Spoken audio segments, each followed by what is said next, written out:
Shalom, selamat pagi saudara-saudari. Firman Tuhan pagi ini datang dari kitab Zefanya yang berbicara tentang murka Tuhan, tetapi juga memberikan jalan keluar bagi umatnya.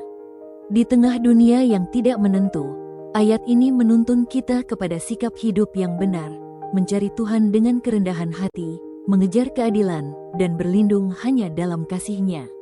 Sebelum lebih jauh, mari kita berdoa. Bapa Surgawi, pagi ini kami datang dengan hati yang terbuka.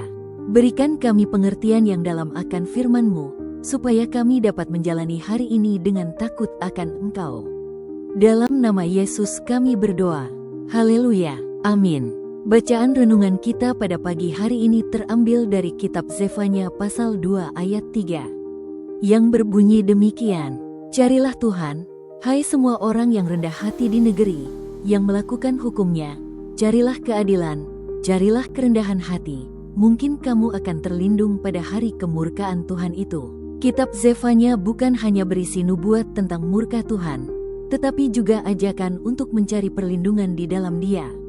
Dalam ayat ini, ada 3 panggilan penting yang relevan bagi kita di zaman sekarang. Pertama, carilah Tuhan dengan rendah hati. Kerendahan hati adalah dasar dari setiap pencarian rohani. Orang sombong merasa tidak perlu Tuhan, tetapi orang rendah hati sadar bahwa hidupnya rapuh tanpa pertolongan Tuhan. Mencari Tuhan dengan rendah hati berarti mengakui keterbatasan diri, menyerahkan keputusan-keputusan hidup ke dalam tangan-Nya, dan membiarkan firman serta doa menjadi penuntun kita. Pagi ini, mari kita belajar berhenti mengandalkan kekuatan sendiri. Semakin rendah hati kita, semakin terbuka hati kita untuk menerima berkat dan arahan Tuhan. Kedua, carilah keadilan. Tuhan rindu umat-Nya hidup dalam kebenaran. Keadilan di sini bukan hanya soal hukum, tetapi mencakup seluruh aspek hidup, jujur dalam perkataan, adil dalam memperlakukan orang lain, dan tidak menyalahgunakan kesempatan untuk keuntungan pribadi. Dunia sering membenarkan kecurangan demi kepentingan, tetapi orang percaya dipanggil untuk menjadi terang dengan hidup benar. Pagi ini, marilah kita mengevaluasi sikap kita di tempat kerja, di rumah, maupun di masyarakat. Apakah kita sudah menjadi saluran keadilan Tuhan, atau justru ikut arus dunia? Ketiga, carilah perlindungan Tuhan.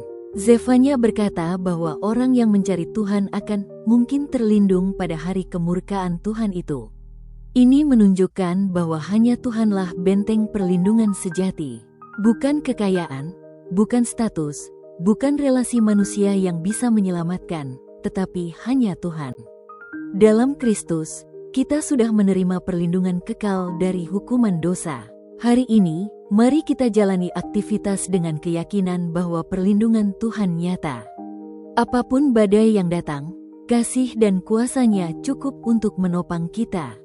Jadi, firman pagi ini mengingatkan bahwa jalan hidup orang percaya adalah jalan yang selalu mencari Tuhan.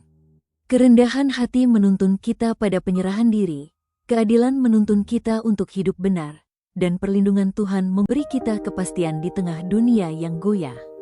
Jika hari ini kita memilih untuk hidup dalam ketiga hal ini, maka kita akan kuat menghadapi apapun yang terjadi. Mari kita berdoa. Ya Tuhan, pagi ini kami belajar bahwa Engkaulah satu-satunya yang layak dicari. Ajari kami untuk rendah hati, hidup adil, dan percaya penuh pada perlindungan-Mu. Berkati setiap langkah kami hari ini agar hidup kami memuliakan nama-Mu. Dalam nama Yesus, kami berdoa. Haleluya. Amin. Demikian renungan untuk kita pagi hari ini. Tuhan Yesus memberkati. Shalom.